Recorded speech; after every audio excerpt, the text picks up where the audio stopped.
Kenapa agama diajarkan al-jannatu tahta aqdamil ummahat? Surga itu berada di bawah telapak kaki ibu. Coba itu contohnya. Digendong bersusah payah, dari tadi itu hadir, kepanasan, tidak pulang. Untuk apa? Karena mau dengar dakwah. Dan mau dengar dakwah sayang juga sama anak. Makanya adik-adik sekalian, ketika anda durhaka sama ibumu, maka jangankan kau masuk surga, baunya surga diharamkan bagimu. Dengarin cewek-cewek, sopan sama cowoknya, kurang ajar sama mamaknya. Kalau mamaknya yang kasih tahu, apa sih mama tahu, itu kan dulu. Sekalinya cowoknya aja, iya deh bang, terserah abang aja deh, saya ikut, mana yang baik. Dongo. Tahu dongo? Beleng-beleng. Tahu beleng-beleng? Itulah makanya. Adik-adik sekalian, kalian mau sukses, muliakan orang tuamu. Tidak perlulah kau kursus kiri kanan. Muliakan orang tuamu, Allah yang angkat derajatmu. Itu janji Allah. Biar kau sekolah tinggi-tinggi, tapi kau tidak hargai bapakmu, kau hina orang tuamu, bisa jadi kau dapat kerja, tapi kerjaan yang kau dapat makin jauhkan kau dari agama. Bisa jadi perusahaanmu lancar, tapi perusahaanmu justru menyeret kau masuk gampang neraka. Ada orang tidak cerdas, tidak terlalu berkualitas dirinya, tapi dia muliakan orang tuanya, Allah angkat derajatnya. Maka adik-adik, muliakan orang tua, enak hidupmu.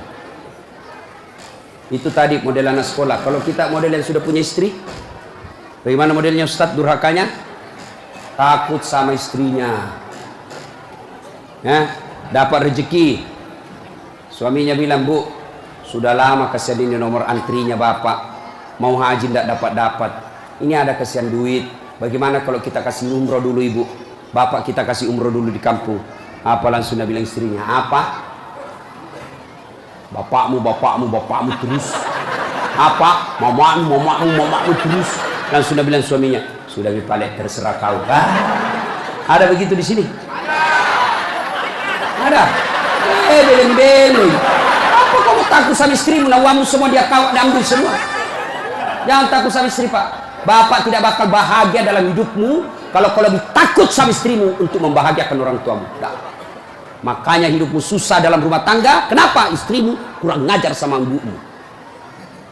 Maka bilang sama istrimu, jangan coba-coba sakiti perasaan ibu saya. Kalau kau lukai perasaan ibu saya bawa kau ke pengadilan agama, saya ceraikan kau baik-baik. Kan saya bilang sama mamanya, cek istriku di rumah, boleh kau marah-marah sama saya, boleh kau tutup pintu, yang penting tidak kau kunci. Boleh kau lempar kepalaku, yang penting tidak kena.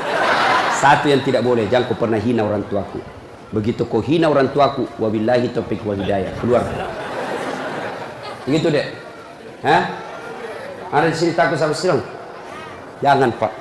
Itu yang membuat ibu juga kalau mau bahagia rumah tanggamu, muliakan mertuamu. Datang mertuamu dari kampung, dari Sulawesi Selatan, hormati.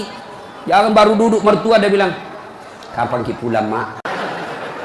Bawa ini, kasihan itu orang tua kalau dari kampung, naik dari Parepare, turun di pelabuhan barang, bawa ayam 3 ekor, lepas di terminal 1, nah kejar lagi tuh, bawa pisang, bawa beras, bawa semua dia bawa, kasihan. Padahal anaknya sudah ada kerjanya di papan, dia bawakan itu. Begitu cintanya orang tua kepada anak. Jadi wajar kalau ibu bapak kurang ajar, tidak akan mendapat berkah dalam hidup. Muliakan orang tua ya. Kalau ada yang tanya-tanya, kenapa hidupku susah selama ini? Nggak usah tanya jalan lain. Durhaka sama orang tua. Orang tuaku sudah meninggal, Ustaz. Cara berbuat baiknya, 1, doakan, Allahumma gfirli wali walidayya warhamhuma kama rabbayani. Saya heran lihat-lihat kita, kalau tangannya ulama kita cium bagus. Bagus. Tapi pernahkah bapak perlakukan tangannya ibu seperti itu? Pernahkah bapak perlakukan tangannya orang tua? Saya orang lain, belum tentu saya doakan bapak ikhlas. Doakan saya Ustaz, saya doakan, tapi belum tentu saya ikhlas. Kenapa? Saya belum tahu bapak. Tapi kalau orang tuamu yang doakan kamu, pasti ikhlas. Saya tadi kesini, ibu saya telepon. Mak, telo doa mau kak, mak? Woi, lo doa aku nak. Saya tidak doakan diriku. Kau selalu kudoakan karena kau selalu jalan. Itu ibu. Kalau suami, bu, jangan sampai ibu juga berdosa kepada orang tua gara-gara suami. Jangan sampai bapak-bapak berdosa hanya karena istri. Jangan sampai kalian yang masih kecil durhaka sama orang tuamu, maka hidupmu bakal susah. Muliakan orang tua. Doakan, Allahumma gfirli wali walidayya warhamhuma kama rabbayani shaghira. Sudah itu doa lagi, ya Allah ampuni dosanya orang tuaku kalau sudah meninggal. Terima amalnya, lipat gandakan kebaikannya, lapangkan alam kuburnya. Sudah itu saja. Ada rezeki, sedekah. Ada rezeki, sedekahkan. Saya mau terang kuburnya orang tuaku, perbaiki sound sistemnya masjid. Terang itu kuburnya. Saya mau terang kuburnya orang tuaku, kirim pembeli lampu, kasih tahu panitia masjid. Mulai bulan depan saya yang bayar itu masjid lampunya. Jangan ambil uang celengan. Terang itu kuburnya orang tua. Dan demi Allah, tidak ada orang bangkrut gara-gara rajin sedekah. Ada yang bangkrut gara-gara sedekah? Mana buktinya? Makin sedekah makin kaya. Rahmat Mas'ud. Coba lihat. Orang datang itu, bos, membayar ke bos. Bos, baju sekolah bos. Bos, istriku melahirkan. Bos, terbakar anuku. Bantu. Tapi mana ada yang bangkrut kalau rajin sedekah? Tidak ada, Pak. Kenapa Bapak Ibu miskin? Kalau selalu minta-minta. Berhenti minta-minta, Allah kasih kau kaya. Sedekah. Saya tidak bisa sedekah dengan duit, sedekah kau dengan tenagamu. Saya tidak bisa sedekah banyak-banyak, sedekah dengan apa? Lihat itu masjid. Oh, sudah kotor anunya. Apa namanya itu? Kudungnya. Putih bukan, coklat bukan, hitam bukan, dekat diam nih. Sudah, bawa masjid satu kudung. Itu sedekah. Oh, masjid antara masjid dengan toilet jauh. Sedekah dengan sandal swallow. Curi orang, tidak ada urusan. Itu sedekah. Kita lihat karpet, sudah jelek, sedekah dengan karpet. Insyaallah banyak pahala. Hari Jumat kita kirim air botol gelas ke sana. Air gelas ke sana. Orang minum, itu sedekah. Saya cuma bisa nasi bungkus 10 saya sumbang hari Jumat, itu sedekah. Allah tidak lihat banyaknya, yang penting ikhlas banyak daripada sedikit tidak ikhlas. Sedekah. Serius. Sudah sedikit tidak ikhlas lagi. Mending banyak ikhlas. Iya toh? Panasnya di. Nggak bisa konsentrasi sejenak. Lewat-lewat ketawa itu Kak Bos. Nah, ibu bapak, salah satu sunnah yang dianjurkan Nabi salat jamaah. Nabi kumpul-kumpul sama sahabat. Ya, enggak apa-apa, enggak apa-apa. Enggak usah kasih, enggak apa-apa, Pak. Sedikit lagi, 5 menit lagi. Menunggu orang masjid takwa. Ya. Nabi, saudara-saudara sekalian, kalian yang tetangga dengan masjid wajib datang berjamaah. Bertanya sahabat, mana tetangga masjid ya Rasul? Kanan masjid 40 rumah, depan masjid 40 rumah, belakang masjid 40 rumah, belakang masjid 40 rumah. Itu tetangga masjid. Bubar. Tiba-tiba datang tunanetra. Tahu tunanetra? Tidak melihat. Ya Rasulullah, bagaimana saya? Oh, kau ndain karena kau tidak melihat. Pulang ini. Boleh kau sholat di rumahmu karena kau tidak melihat. Pulang. Belum jauh dipanggil kembali Nabi. Ya fulan, tan. Sini kau dulu. Kenapa? Kau dengar azan di masjid. Saya dengar ya Rasul. Kalau begitu kau wajib datang berjamaah di masjid. Zaman Nabi, tunanetra wajib berjamaah karena dia dengar azan di masjid. Kalau ini hadis diterapkan Pak, penuh ini masjid jamaah. Kenapa? Kalau azan di menara sampai di ujung-ujung rumah dia dengar. Dan alhamdulillah masjid selalu ramai jamaahnya Pak. Terutama kalau subuh. Penuh sampai di luar. Tidak ada di dalam. Yang di dalam orang tua sudah pensiun. Kentara itu kalau subuh orang tua Pak, bau minyak gosok baru masuk pintu. Minyak angin, minyak gosok, kap tawon, tidak ada Bulgari. Orang tua semua di dalam masjid. Kenapa orang malas ke masjid? Satu, karena dia tidak lihat pahalanya. Coba kalau Pak Rahmat Mas'ud umumkan, siapa yang datang sholat berjamaah subuh dapat beras 50 kilo, pembeli pulsa 200.000. Jam 5 sholat subuh, jam 10 malam sudah pesan masjid sampai di luar. Kenapa? Karena dia lihat pahalanya. Yang kedua, kenapa orang malas ke masjid? Karena dia tidak tahu pahalanya. Dengar bapak-bapak ini, terutama kita yang sudah muka-muka sakaratul maut ini, yang sudah tua ya, rajin-rajin ke masjid Pak. Berdoa mudah-mudahan bapak lagi sujud ajal menjemput. Apa keutamaan berjamaah di masjid? Satu, kalau hujan, basah baju, atau kena debu melengket di badan, ke masjid, bajunya yang basah itu melindungi dia nanti pada masa. Tahu mantel Pak? Hujan, kalau hujan pakai payung. Apa tujuan itu payung? Supaya bapak tidak kena air. supaya ibu tidak kena air kalau pakai baju mantel. Begitulah fungsinya baju yang basah. Ketika bapak ke masjid dan gerimis, basah baju itu bapak yang melindungi bapak agar tidak disentuh api neraka. Sudah. Coba jangan juga salah paham. Teman-teman sudah dengar begini, hujan keras dia buka payungnya, pergi di jalan. Belen-belen namanya itu. Ya. Apalagi keutamaan berjamaah di masjid. Kata Nabi, kalau kau wuduk dulu, lalu kau datang ke masjid, langkah-langkah kakimu adalah jihad fisabilillah. Melangkah kaki kanan, 1 pahala dicatat. Melangkah kaki kiri, gugur dosa kecil. Jadi kalau 300 rumah masjid, dari rumah tak dari masjid, 300 meter kali 2, 600 meter. Berapa langkah kaki itu bapak dapat? Apalagi kalau bapak jalan begini, berapa langkah kaki itu? Iya toh. Apalagi kalau bapak keliling-keliling dulu ke kampung baru. Sampai di sini selesai sholat dong. Apalagi keutamaan berjamaah di masjid. Seluruh materi yang kita lewati, pagar, tembok, dinding, aspal, tumbuhan, semua jadi saksi. Dia akan berkata, ya Allah, jangan kau masukkan dia neraka, masukkan dia surga. Saya saksinya. Tanggal 26 November dia datang berjamaah masjid. Saya yang lihat. Itulah sebabnya kalau kita sholat jamaah, kalau kita datang ke masjid, setiap kita sholat sunnah di masjid, 2 rakaat pindah lagi, 2 rakaat pindah lagi. Supaya apa? Tambah banyak saksinya di akhirat kelak. Itulah sebabnya Nabi menganjurkan, kalau kau ke masjid, lain jalan waktu pergi, lain pula jalan waktu pulang. Ini amalkan Pak, amalkan, itu sunnah. Bapak datang masjid dari pintu sana, pulang dari pintu sana. Itu makin banyak saksi di akhirat. Yang keempat, lipat 27 kali. Artinya, sekali Bapak sholat di masjid, 27 kali sholat di rumah baru sama pahalanya. Apalagi kalau di masjid ada disebut doa bersama. Mungkin di rumah bapak susah sholat, mungkin di rumah banyak godaan, mungkin di rumah ibu bingung, ini saya sudah tahiyat atau belum, ini sudah 2 atau 3, ini apa? Kalau di masjid aman, tidak ada kecemasan seperti itu. Nah, itu datang ke masjid. Yang berikutnya yang membuat orang malas ke masjid, tadi yang ketiga, manajemen masjid tidak bagus. Mana manajemen masjid yang tidak bagus? Selalu disimpan saldo kas. Jangan simpan saldo Pak. Dengar ini panitia masjid. Bapak kalau simpan saldo kas di masjid, bapak yang tanggung dosanya, tidak jalan amalnya orang.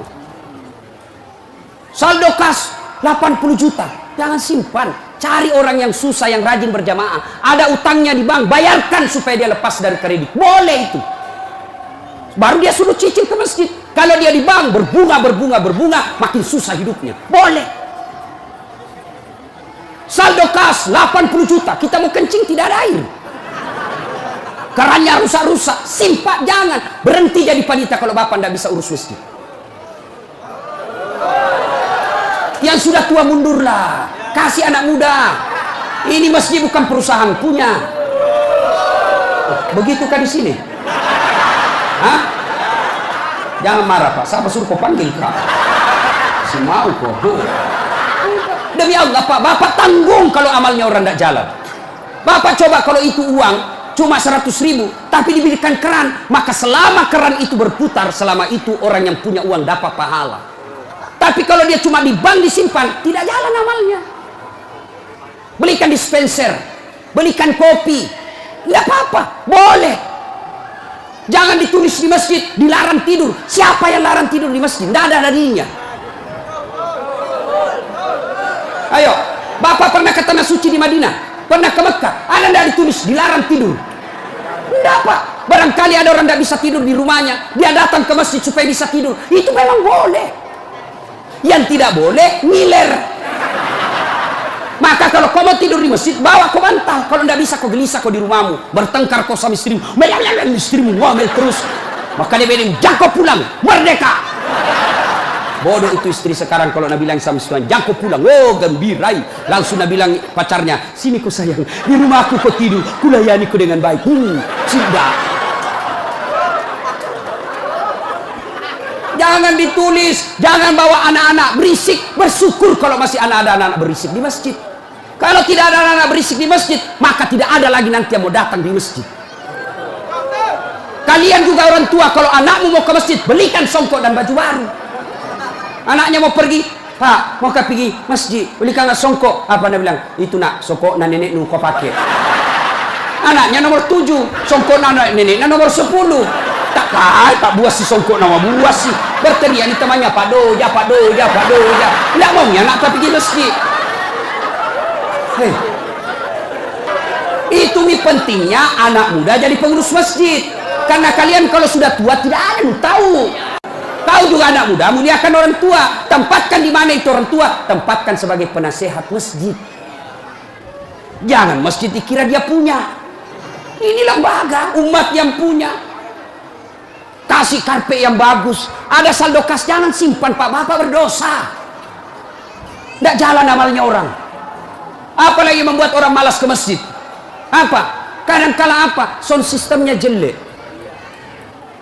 Begitu kita takbir Allahu Akbar langsung story.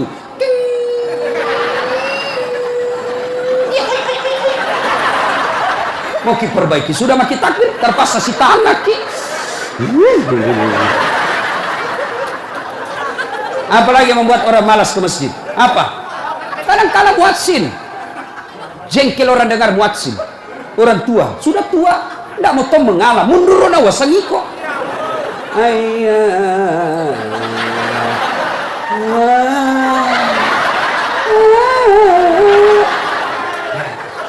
Namun dari iya siro tomato, iya siro. Ayo coba. Iya. Apalah yang membuat orang malas ke masjid? Kadang-kala penceramah. Kita di rumah sudah bertengkar istri. Di kantor mumet pikiran. Kita datanglah ke masjid dengar ceramah. Mudah-mudahan kita dapat pencerahan. Ini bukan pencerahan, nak kasih takut kita terus. Dibakar pantatmu. Ditusuk balik. Bilang tak boleh.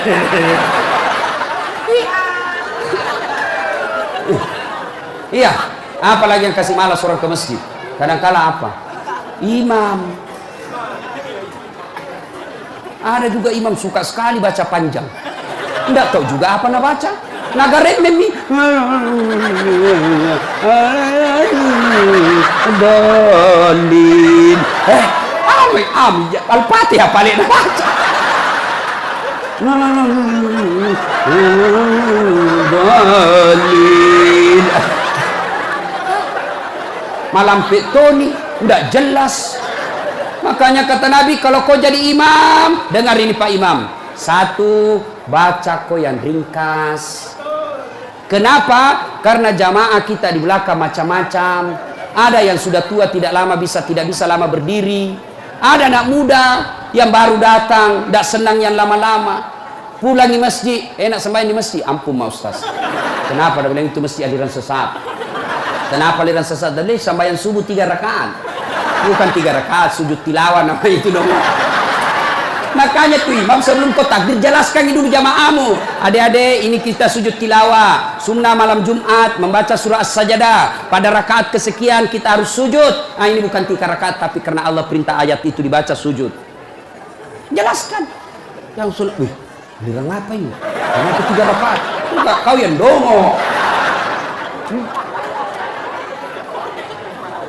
Tidak bisa orang lama-lama di belakang Pak. Mungkin ada orang mati yang ya karena dia tobat usia senja, tidak bisa lama kasih berdiri. Batela musessa, nak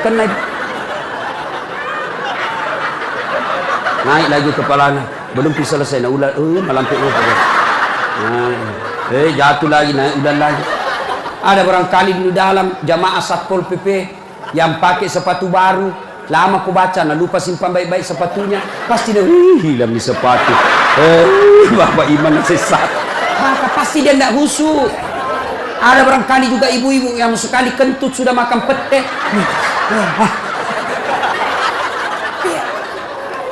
Ya, yang kedua kata Nabi, kalau kau jadi imam, baca yang umumnya orang hafal.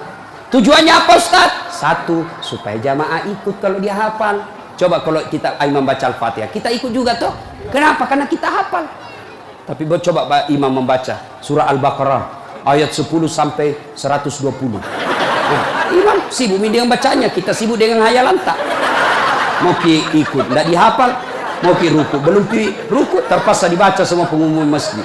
Keadaan keuangan masjid, saldo kas pengeluaran, sumbangan dari haji, dibaca semua. Belum selesai ini sudah dibaca satu palampang ini, satu ini dibaca lagi Persatuan Guru Republik Indonesia. Belum selesai imam dibaca lagi bajunya tim sukses Rahmat Masud, calon wali kota Balikpapan. Semua Pak dibaca. Siapa salah? Imam. Ada ini cerita gini, wallahu alam benar atau tidak. Ada penghafal Quran dites bacaannya. Nah, kau imam, kamu dengar bacaanmu. Imamlah dia. Dia baca betul yang susah. Hanya dia yang tahu. Tiba-tiba jatuh cicak kepalanya. Tas silang itu stres. Orang stres hilang bacaannya. Apa sambungannya ini ayat? Mau ruku tidak tahu apa sambungannya? Tidak ada tuh bisa bantu. Terpaksa Nabi bilang imam, tolong bantu di belakang. Nabi bilang di belakang, saya juga tidak tahu. Tiba-tiba berteriak anak muda. Dia bilang, kalau begitu ya sudah, ya Allahu Akbar. Siapa salah? Siapa salah? Siapa salah? Ini waktuku kuliah ini, kisah nyata. Waktu saya KKN. Belum Pak jadi ustaz waktu itu. Ada temanku, baru kenal ceritanya ini. Pikir sholat di posko. Dia pakai gamis. Baju baju ustaz sih. Bilang, alumni pesantren ini. Imam, dialah imam. Al-Fatihah lancar. Begitu dia baca Al-Kafirun, aku bilang, macam apa? Macam apa ini? Wala antum abiduna ma'abud, wala ana abidum ma'abattum, wala antum abiduna ma'abud, wala ana abidum wala antum abid, wala ana. Jengkel temanku yang anak fakultas sastra. Langsung teriak. Nabi bilang, oi kenapa itu tak putar-putar tidak mau sampai? Nabi bilang, ini imam, ini juga kupikir. Kacau salah. Siapa salah? Siapa salah? Imam. Ini waktu ku SD di kampung sembahyang asar. Sujud Pak Imam lama sekali. Ini imam lama sekali sujud. Tiba-tiba ada temanku nangkat kepalanya sembahyang asar tuh. Dan sujud, dari imam. Ternyata imam keluar dari pintu samping. Kacau sholat bubar dari imam. Selesai sholat ditanya, Pak Imam, kenapa aku tinggalkan saf? Nabi bilang, tentu karena Pak Imam, lain kali kalau Bapak Imam kentut, kasih bangun ki dulu supaya dilihat aku pergi. Dia bilang, sengaja nak, karena malu aku lihat. Kacau sholat. Siapa salah? Siapa salah? Imam. Makanya agama mengajarkan dalam fikih sholat jamaah, hati-hati pilih imam. Makmum siapa saja boleh jadi makmum. Mulai orang gila sampai orang sadar boleh jadi makmum. Mulai orang dewasa sampai belum balik boleh jadi makmum. Mulai orang cerdas sampai orang blow on boleh jadi makmum. Imam tidak boleh. Hati-hati. Kenapa? Salah imam kacau sapi. Maka hati-hati. Kalau salah imam bubar jamaahmu. Perlu ini perlu. Dia tanya, Ustaz bagaimana kalau perempuan? Boleh ibu perempuan ke masjid, tapi tidak dianjurkan. Tapi kalau mau ke masjid jangan dilarang, kata Nabi. Kenapa perempuan dulu tidak dianjurkan ke masjid? Karena dulu tidak aman. Kalau pergi sendiri diculik dan diperkosa dulu. Sekarang di Banggar aman. Siapa mau culik, apalagi kalau ibu sudah 60 tahun. Siapa mau culik ibu, bikin susah. Ada remaja. Ini Ustadz yang ceramah. Tidak pernah saya pondok, Pak. Tidak pernah saya sekolah pondok. SD sekolah umum, SMP sekolah umum, SMA sekolah umum, sarjana sekolah umum, S2 sekolah umum, S3 sekolah umum. Di mana saya belajar agama? Datang ke masjid. Saya kalau Ramadan dulu zaman SMP dan SMA, saya sudah bermalam di masjid. Waktu itu belum saya tahu apa itu itikaf. Tapi ternyata itulah itikaf, tinggal di masjid. Apa kerjaku? Kalau sudah jam 2 teriaklah saya di masjid.